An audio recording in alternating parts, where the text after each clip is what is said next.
Welcome to study আড্ডা। আমি কিছু স্টুডেন্টদের বয়ান, যেটাকে বলতে পারি বয়ান, মুখের বয়ান, খারাপ ভাষাতেই বললাম, ভালো ভাষাতেই বললাম, ডাব্লিউপি নয়, কেপি যে মাঠ হচ্ছে তার বয়ান নিয়ে আমি কিছু কথা বলবো, এবং তার জন্য ডাব্লিউবিপিএসআই আছে, তো সেই এসআই পরীক্ষার কী প্রভাব পড়বে সেটা আমি বলবো। তো ভিডিওটা ভালো লাগলে লাইক করবেন, চ্যানেলটাকে সাবস্ক্রাইব করবেন এবং চ্যানেলটাকে একটু শেয়ার করে দেবেন। তো চলুন শুরু করছি। কোথায় কোথায় মাঠটা হচ্ছে দেখে নিন আগে। মাঠটা হচ্ছে এই কটা জায়গায়: কলকাতা পুলিশ এবং পশ্চিমবঙ্গ মাঠগুলো হয়ে থাকে কল্যাণী, ব্যারাকপুর, সল্ট লেকের কাছে মাঠ এবং নদীয়ার কাছে কিছু মাঠে হয়ে থাকে। এই মাঠগুলোতেও হচ্ছে। নেক্সট, সুবিধা অসুবিধা কী হচ্ছে না, টেকনোলজি দৌড়ানোর সময় নির্ভুলভাবে মাপার জন্য র্যাপিড চিপ ব্যবহার করছে তারা, বলছে চিপটি। অসুবিধা কি, চিপটি সঠিকভাবে বাঁধা বা কাজ না করলে সময় গণনা বন্ধ হতে পারে, ভুল হতে পারে।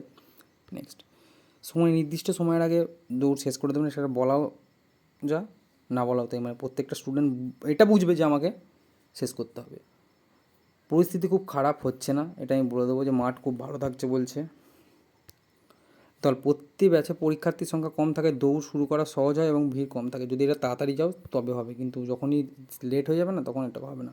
কিন্তু অনেক ব্যাচ যখন লেট করে যাবে না তখন অনেক ব্যাচ থাকবে, এইখানে একজন এরকম করে অনেক ব্যাচ থাকবে, তার ট্রাক সংখ্যা বাড়িয়ে দিচ্ছে এরকম বলছে। নেক্সট, পুলিশদের ব্যবহার ও সহযোগিতা, পুলিশরা খুব ভালো ব্যবহার করছে, গুড বিহেভিয়ার করছে, ঠিক আছে, কিছু সহযোগিতা করছে, ঠিক আছে। ডকুমেন্ট ভেরিফিকেশান, দৌড়ের সময় উৎসাহ দেওয়া, সব কিছু করছে, জায়গায় চিপ পড়তে সাহায্য করছে তাদের। অনেক জায়গায় বলছে এত সাহায্য করছে যে পুলিশরা এত সাহায্য মানে কোনোভাবে করে না, কিন্তু এবারে খুব সাহায্য করছে, 100% তাদের সবটুকু দিচ্ছে। কারণ বেকারত্বের জ্বালা কি তারা বুঝেছে, তাই তারা এবারে খুব, মানে এবারে নয় প্রতি বছরই সাহায্য করেন, কিন্তু এবারে যেন বেশি করছে। নেক্সট, মাঠের পরিস্থিতি, মাঠগুলো কীরকম, মাঠগুলো বিভিন্ন স্থান হয়, কিন্তু আমি যার সঙ্গে কথা বললাম এটা নয়, আমি যার সঙ্গে কথা বললাম সে বলছে মাঠটা খুব মসৃণ, কাদা নেই বলছে, সে বলছে কাদা নেই। এটা আমি আগে একজনের ছিল তার ইয়েতে বলেছি, তো এটা বলছে কাদা মাঠ খুব ভালো, ঠিক আছে। এবং র্যাপিড চিপ দিচ্ছে যেটা, সেটা খুব ভালো দিচ্ছে, মানে কোনো রকম ত্রুটি থাকছে না সেটা।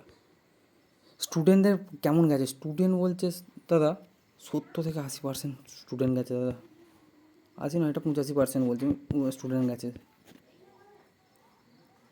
এবং 30 থেকে 50% প্রার্থী পাস করে যাচ্ছে, মানে এরপর 30 থেকে 50%, মানে বুঝতে পারছো কতটা হচ্ছে। এবং পিএমটি পিইটি যে আছে সেগুলো ব্যর্থ হচ্ছে না, সাহায্য করছে। এবারে অভিজ্ঞতা কী, যে এটার কেপি এসআইয়ের যে মাঠ হচ্ছে তার সঙ্গে এটার কী হতে না, ফিজিক্যাল মেজারমেন্ট প্রথমে খুব কড়াভাবে মাপা হচ্ছে, তো একবার বাদ পড়লে কিন্তু সুযোগ আর পাওয়া যাবে না, আবার কবে পরীক্ষা হবে কেউ বলা যাবে না। দৌড়ের সময় ল্যাব এবং সময় ফ্রিকোয়েন্সি চিপ ব্যবহার করছে, এই চিপের মাধ্যমে আপনার নির্ভুল সময় রেকর্ড ধরা পড়ছে। নেক্সট, র্যাপিড চিপ, এটা বললাম। পুলিশদের আচরণ খুব ভালো বললাম, কোনো তর্কে যাবেন না, কী করবেন না আপনি, কোনো তর্কে যাবেন না, তর্ক করবো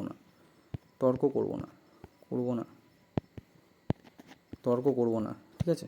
নেক্সট, কেপি কনস্টেবল মেল, এটা ভুল, এটা আমি কেপি কনস্টেবল দিয়ে দিয়েছি, তো কেপি এসআই যা হচ্ছে এটাও তাই হচ্ছে। তো মনে রাখবে যে আমাকে দৌড়তে হবে, খুব জোরে দৌড়তে হবে এবং পাস করে বেরিয়ে আসতে হবে।